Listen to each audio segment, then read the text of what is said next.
وما علينا إلا البلاغ المبين.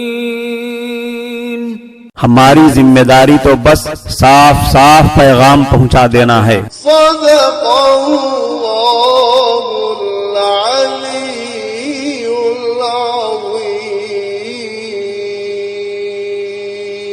سچا پیغام سننے کے خواہش مند معزز حضرات و خواتین، السلام علیکم ورحمۃ اللہ وبرکاتہ. آپ کے پسندیدہ علمی، ثقافتی اور سماجی چینل کی نورانی محفل میں آپ کا استقبال ہے. اہلا و سہلا مرحبا. معزز حضرات و خواتین، جیسے جمعہ کے دن کی ایک خاص شان ہے جس کی بنیاد پر جمعہ کے خاص احکام و فضائل ہیں، ویسے ہی نماز جمعہ کی بھی خاص شان ہے. اسی لیے نماز جمعہ جماعت کے بغیر تنہا ادا نہیں کی جا سکتی. اسی طرح عام 5 وقتہ نمازوں سے بالکل مختلف نماز جمعہ کے لیے اذان کے ساتھ ساتھ مسجد کی طرف چل پڑنا فرض ہے. چنانچہ قرآن کریم میں اللہ تبارک و تعالی ارشاد فرماتے ہیں: اعوذ باللہ من الشیطان الرجیم، بسم اللہ الرحمن الرحیم. یا ایہا الذین آمنوا اذا نودی للصلاة من یوم الجمعة فاسعوا الى ذکر اللہ وذروا البیع ذالکم خیر لکم ان کنتم تعلمون. اے وہ لوگو جو ایمان لائے ہو، جب جمعہ کے دن نماز جمعہ کی اذان دی جائے تو تم اللہ کے ذکر کی طرف دوڑو اور خرید و فروخت چھوڑ دو، یہ تمہارے حق میں بہت ہی بہتر ہے اگر تم جانتے ہو. نماز جمعہ کے لیے مسجد جانے اور مسجد میں حاضری دینے میں جتنی جلدی کی جائے گی اتنا ہی زیادہ ثواب ملے گا. چنانچہ حدیث میں ہے، حضرت ابو ہریرہ رضی اللہ عنہ فرماتے ہیں، رسول اللہ صلی اللہ علیہ وسلم نے ارشاد فرمایا، جب جمعہ کا دن ہوتا ہے فرشتے مسجد کے دروازے پر کھڑے ہو جاتے ہیں. پہلے آنے والے کا نام پہلے، دوسرے نمبر پر آنے والے کا نام بعد میں لکھتے جاتے ہیں. اسی طرح آنے والوں کے نام ان کے آنے کی ترتیب سے لکھتے جاتے ہیں.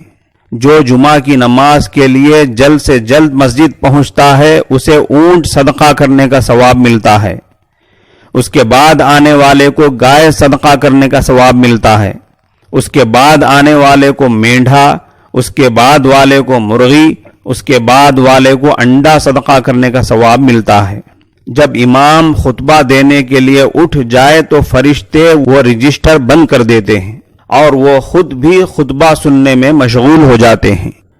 معزز سامعین کرام، جمعہ کے دن خصوصی طور پر غسل کرنا، مسواک کرنا، اچھے کپڑے پہننا، خوشبو لگانا، سورہ کہف کی تلاوت کرنا، قبولیت دعا کی گھڑی کو پانے کی کوشش میں دعا میں زیادہ سے زیادہ وقت لگانا، ایسے تمام آداب کے اہتمام کے ساتھ کثرت سے درود شریف پڑھنے کا اہتمام فرمائیں.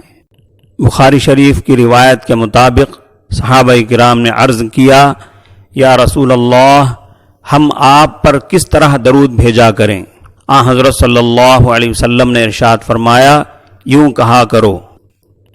اس درود کو میں پڑھتا ہوں، میرے ساتھ پڑھتے جائیے. بسم اللہ الرحمن الرحیم. اللہم صلی علی محمد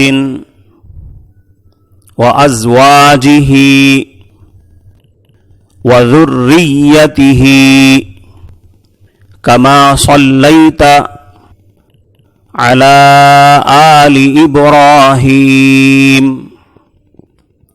وبارک علی محمد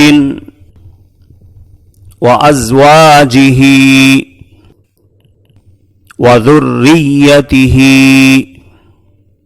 کما بارکت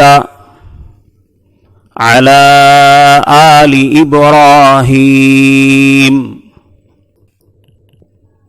إنك حميد مجيد. ماشاء اللہ اس وقت نقد آپ نے ایک بار درود شریف پڑھ لیا ہے.